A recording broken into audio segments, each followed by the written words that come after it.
Grândola Vila Morena, terra da fraternidade,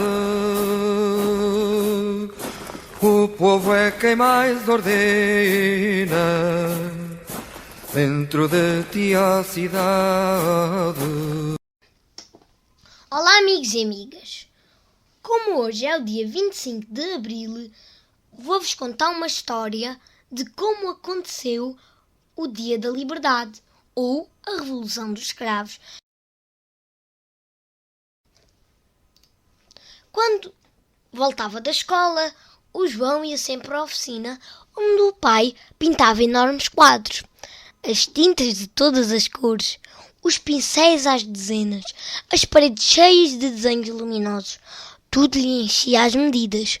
Entrar ali era uma festa cheia de mistérios, em que ele não podia mexer, mas ficava feliz só por lá estar, a ver com curiosidade dos 10 anos e a fazer perguntas umas atrás das outras. Naquela tarde, o pai pintava um quadro diferente. Na ponta de uma espingarda, tinha desenhado uma enorme flor vermelha muito viva. Que flor é essa? Perguntou o João. O pai sorriu e foi sentar-se ao lado dele a olhar a tela. Esta flor chama-se Liberdade. Com os olhos muito abertos, sem os tirar da pintura, disse o João que o pai era um brincalhão. A flor não se chama assim. Na verdade, é um cravo vermelho, disse o pintor. Mas é uma flor que conta a história da nossa liberdade e do 25 de Abril, quando o dia nasceu em Portugal. O dia nasceu? Mas antes era noite. Era. Vou contar-te porquê. Tinha eu mais ou menos a tua idade. E começou o pai do João a falar do tempo em que o nosso país era diferente. Do tempo da ditadura. Da dita quê? Da ditadura, Joãozinho. Hoje, em Portugal, quem manda mesmo é o povo. Quando há eleições, eu e a mãe e os outros adultos vamos votar para escolher o governo. O governo manda no país. Mas, se nós não gostarmos do que eles fazem, podemos escolher outros. Por isso, quem manda é o povo. Antigamente não era assim. Se as pessoas não gostassem do governo, tinham de ficar caladas. Muitos dos que não gostavam eram presos ou viviam escondidos. E foi assim durante anos e anos. Presos, pai? Como os ladrões? Sim, João, havia um homem que mandava. Quem não fizesse tudo o que ele dizia era tratado como um ladrão. O pai queria falar do quadro que estava a pintar. Queria contar a história da Revolução dos Escravos. Mas o que é uma revolução? E para que serve? Então, a apressar a história, lá contou que tinha havido por cá uma ditadura, como noutros países. Mas em Portugal e em Espanha, as ditaduras duraram mais tempo.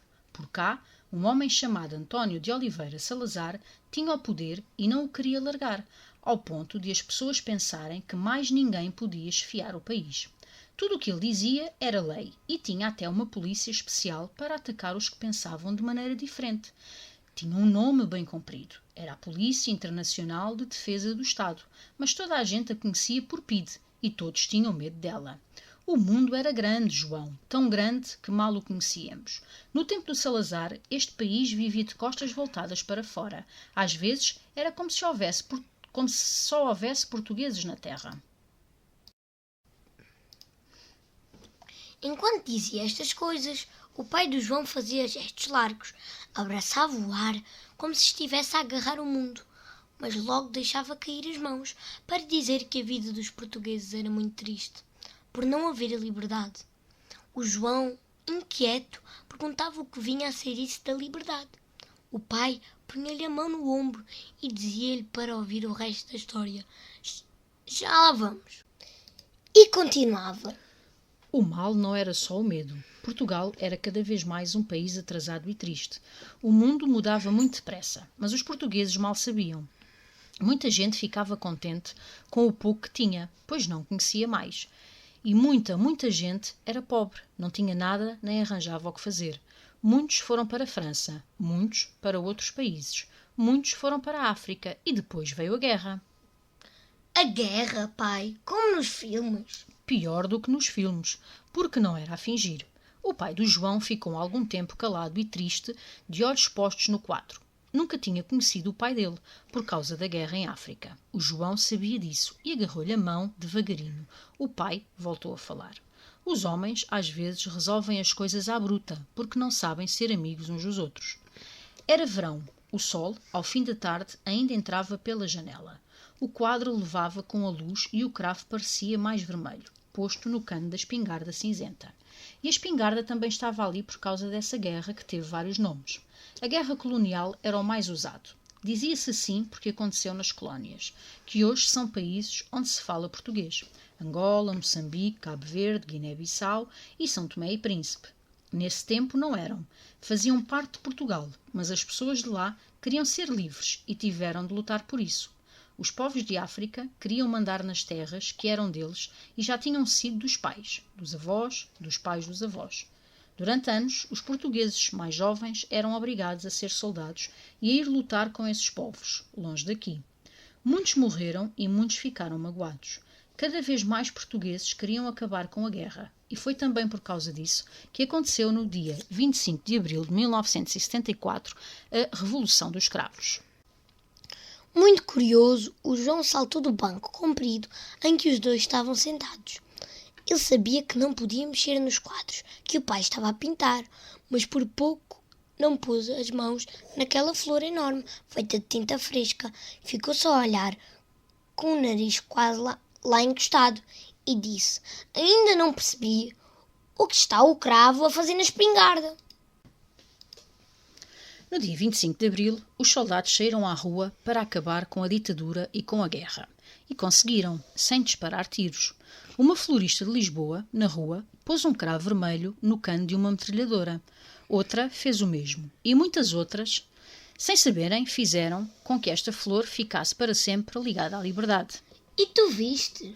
Vi, João, vi na televisão, mas não percebi logo que os cravos eram vermelhos. Sabias que a televisão era a preto e branco? Não brinques, a preto e branco. Sim, respondeu o pai sorridente. A vida era muito diferente nessa altura, mas estamos a andar muito depressa. A história ficou lá atrás e temos de ir buscá-la para eu te contar o que aconteceu nesse dia 25 de abril. Vamos então voltar atrás, como fez o pai do João. Em 1974, os portugueses viviam ainda na mais longa ditadura, que levava quase 50 anos. A guerra colonial levava mais de 10 anos. Eram coisas más que duravam muito tempo e as pessoas estavam cansadas. Também os soldados estavam fartos de uma guerra sem fim à vista. Não era a primeira vez que alguém tentava mudar o governo, mas parecia não haver maneira. Nessa altura, já Salazar tinha morrido e o primeiro-ministro, a quem então chamavam presidente do Conselho, era um homem chamado Marcelo Caetano.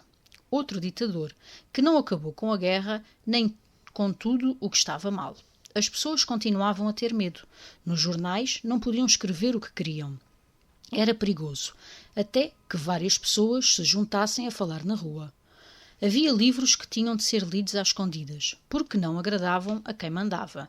Continuava a ir gente para a cadeia por pensar de maneira diferente de quem mandava. E naquele dia foram 2 canções na rádio que fizeram avançar os militares, explicou o pai. Era a melhor maneira de avisar toda a gente sem chamar a atenção. Primeiro, passaram uma música que estava na moda, para dar o sinal de partida. Depois, quando muitos soldados já estavam a sair dos quartéis, passou outra canção, uma canção que estava proibida. Queria dizer que a revolução tinha começado e já não se podia voltar atrás. Que canções eram essas? Perguntou o João.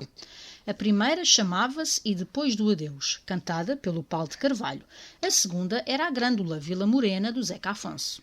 Enquanto dizia os nomes das canções, o pai cantarolava baixinho. O povo é quem mais ordena. E o João batia palmas, tentando imaginar caminhões e tanques cheios de soldados rolando pela noite fora. O pai falava-lhe agora de um homem chamado Salgueiro Maia, que foi o grande herói do 25 de Abril. Foi ele que comandou parte das tropas que devolveram Portugal a todos os portugueses. Mas não esteve sozinho. Fazia parte de um grupo que planeou e fez a revolução. Eram os Capitões de Abril, ou o Movimento das Forças Armadas. Fizeram a revolução em todo o país. Mas foi em Lisboa que aconteceram as coisas mais importantes, pois era lá que estava o governo de Marcelo Caetano.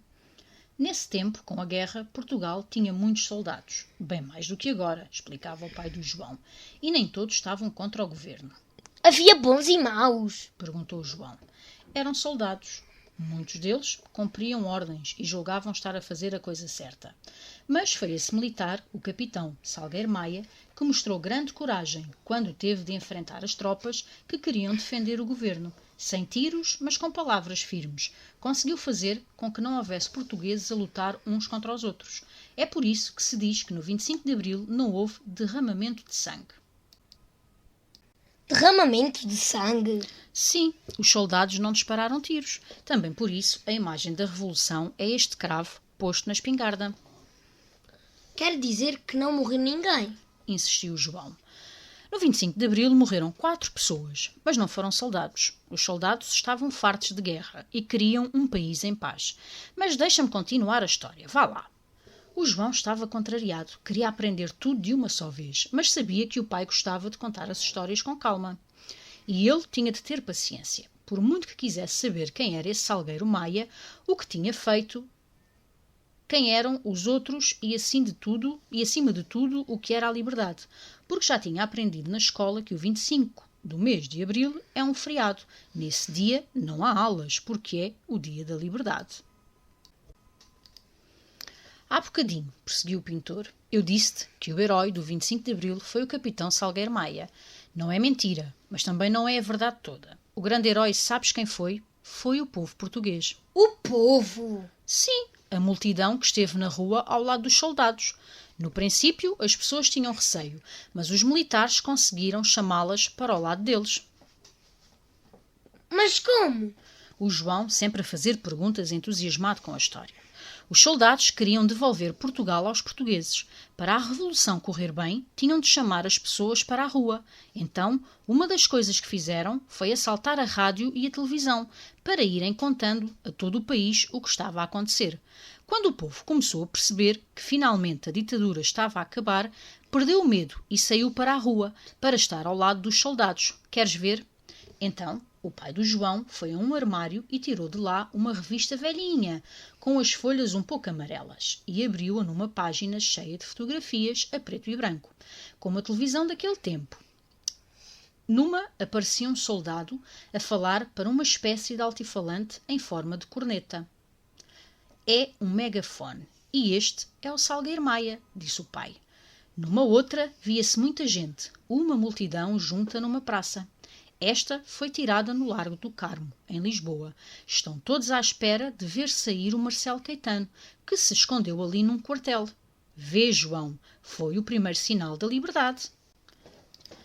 Para uma revolução ser uma revolução, tem de haver muita gente do mesmo lado. Se os militares tivessem derrubado o governo e não fosse essa a vontade da grande maioria dos portugueses, o 25 de Abril tinha sido só um golpe de Estado. Mas foi uma revolução, porque mudou a vida de toda a gente. Foi ali que começou a ser construído aquilo a que chamamos de democracia, e que significa que num país o poder é de todos os cidadãos, de todos nós.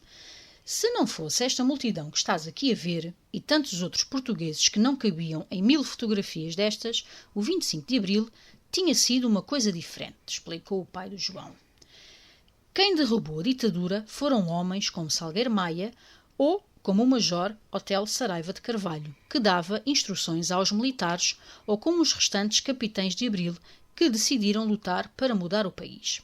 Mas quem fez a revolução foram todos os portugueses. Ali, no quartel do Carmo, sem que um só tiro fosse disparado, Marcelo Caetano soube que não mandava mais. Rendeu-se e entregou o poder a um general chamado António Spínola, que veio a ser Presidente da República. Depois, os soldados levaram-no num carro blindado dali para fora. Foi para a Madeira, primeiro, e depois foi viver para o Brasil. Nunca mais voltou. O João sabia que faltava contar uma coisa. Oh pai, mas tu disseste que morreram 4 pessoas. Sim, é verdade. Lembras-te de eu falar da PIDE? Aquela polícia de que toda a gente tinha medo? Pois foram os agentes da PIDE quem disparou sobre a multidão, já depois de o Marcelo Caetano ter sido levado. Eles eram homens terríveis e tinham medo. Sabiam que o povo não esqueceria as maldades que eles tinham feito. Morreram 4 pessoas e ficaram feridas outras 45. Houve sangue, pois houve, já depois da vitória da liberdade. E agora temos liberdade, pai. Porquê? perguntou o João, ainda impaciente. Temos, ou eu nem estaria a contar-te esta história, mas não podemos nunca deixar de lutar por ela, pois há sempre pessoas que querem mandar nas outras, sem as respeitar, e a liberdade custou muito a ganhar. No 25 de Abril, o país acordou para uma vida diferente. A liberdade era uma coisa nova e as pessoas tiveram de se habituar a ela, devagarinho. Como quando nós acordamos de manhã e nos custa abrir os olhos de repente, por causa da luz. Também Portugal teve de aprender a viver sem ditadura. É bonito podermos fazer o que queremos, mas a liberdade não é só nossa. É normal que não pensemos todos da mesma maneira. E é bom. Foi isso que o pai do João quis dizer com a história. Sabes, filho, quando eu disse que aquela flor se chamava liberdade, não estava a brincar. A liberdade é frágil, tem muitos inimigos e é como uma flor que tem de ser muito bem cuidada para não ficar murcha. Essa é a maior lição do 25 de Abril. Um dia também tu vais ter o poder de decidir, com o teu voto, o que queres para o nosso país. Se não o fizeres, os outros vão decidir por ti. E quando os outros decidem por nós, não somos livres. Não se esqueçam, somos livres. Subscrevam o canal, ativem o sininho das notificações e deem um like. Conto convosco!